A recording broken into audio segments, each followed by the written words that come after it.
Sacred space. First there is the fall, and then we recover from the fall. Both are the mercy of God.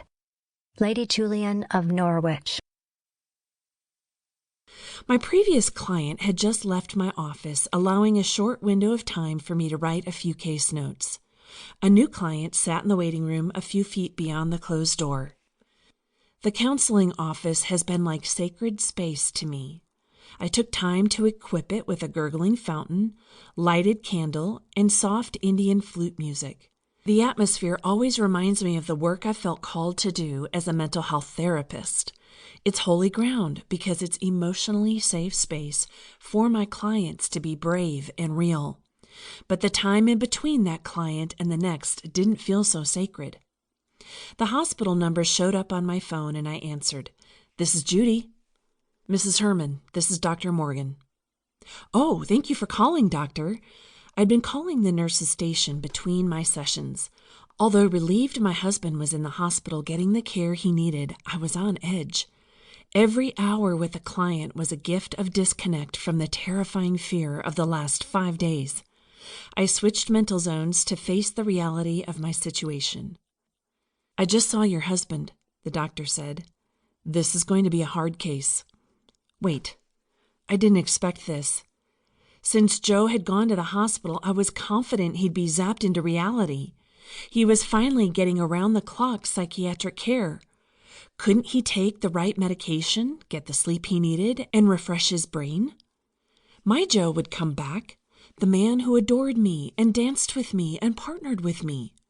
I felt lightheaded and almost sick to my stomach.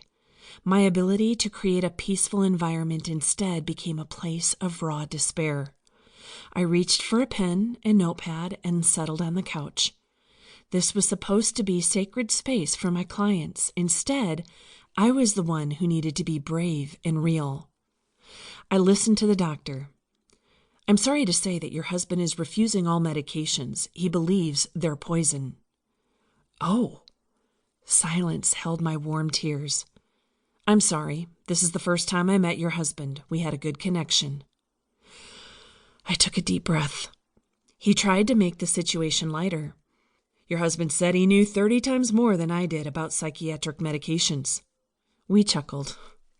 "I'm not surprised," I told him. "He's bragged about knowing more than most. Didn't know if you were aware that he's led bipolar support groups for years." "Yes, I've heard great feedback from patients we've referred to his group," the doctor said. Ah, this psychiatrist knew of Joe's positive impact on the mental health community. "What is his prognosis at this point?" "Several days without medical care doesn't help. We hope he'll agree to medication in the next few hours. If he sleeps, we may be able to stabilize him by the weekend."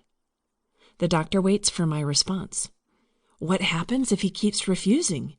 He can be so stubborn in his right mind. Can you give him an injection sooner rather than later?" "We avoid forced treatment as long as we can. It's best for him to comply."